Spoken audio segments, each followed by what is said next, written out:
Alors, c'est amusant, la neutralité, c'est vraiment, ça fait partie de ces sujets incroyablement dogmatiques, où on est beaucoup dans l'invective et la réaction très émotionnelle, et souvent on ne regarde pas forcément la réalité des chiffres et des données. Bon. Disons que la posture, c'est souvent de dire, bon, vous avez d'un côté les Google et autres, Apple, iTunes, qui disent, nous, on veut balancer nos vidéos, nos applications de manière totalement libre, incontrôlée, etc., etc. Puis vous avez de l'autre côté les opérateurs qui disent, mais ça va pas, tout ça coûte beaucoup d'argent, et il faut absolument qu'on investisse, et si c'est free lunch, comme on dit, gratuit pour tout le monde, bon, ça va pas le faire. Je pense que comme d'habitude, la vérité est entre les deux. Moi, j'ai souvent dit, il faut quand même pas oublier que si aujourd'hui les gens s'abonnent à Internet, que ce soit fixe ou mobile, c'est parce qu'il y a des applications Google, Apple et autres qui sont très sympas.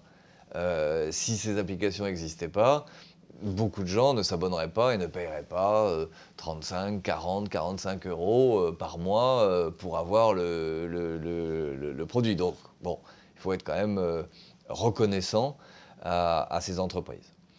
Moi, ce qui m'a toujours frappé, et c'est vrai que du fait de cet abonnement, de ces capacités d'abonnement, c'est vrai que les telcos, que ce soit historiques ou alternatives, ont de quoi investir. Il ne faut pas non plus crier misère.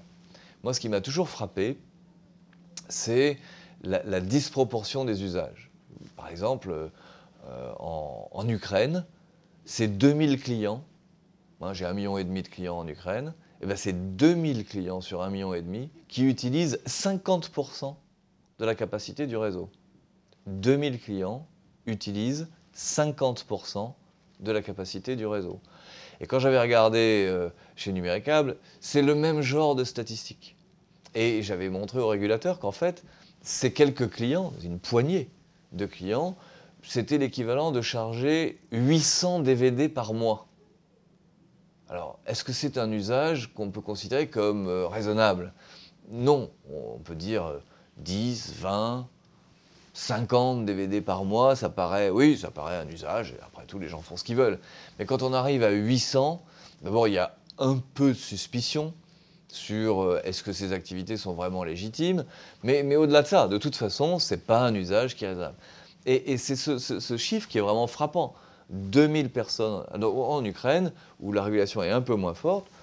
Moi, j'ai dit clairement à ces clients, écoutez, vous avez le droit d'utiliser toute la bande passante que vous voulez, mais si vous dépassez ce qu'on appelle un fair usage, un usage raisonnable, ben, il faut payer un peu plus. Et je pense qu'on ira vers ça. Alors évidemment, dès qu'on dit ça, il y a une levée de bouclier, c'est oh là là, la liberté de l'Internet. Personne n'a parlé d'empêcher la liberté de l'Internet.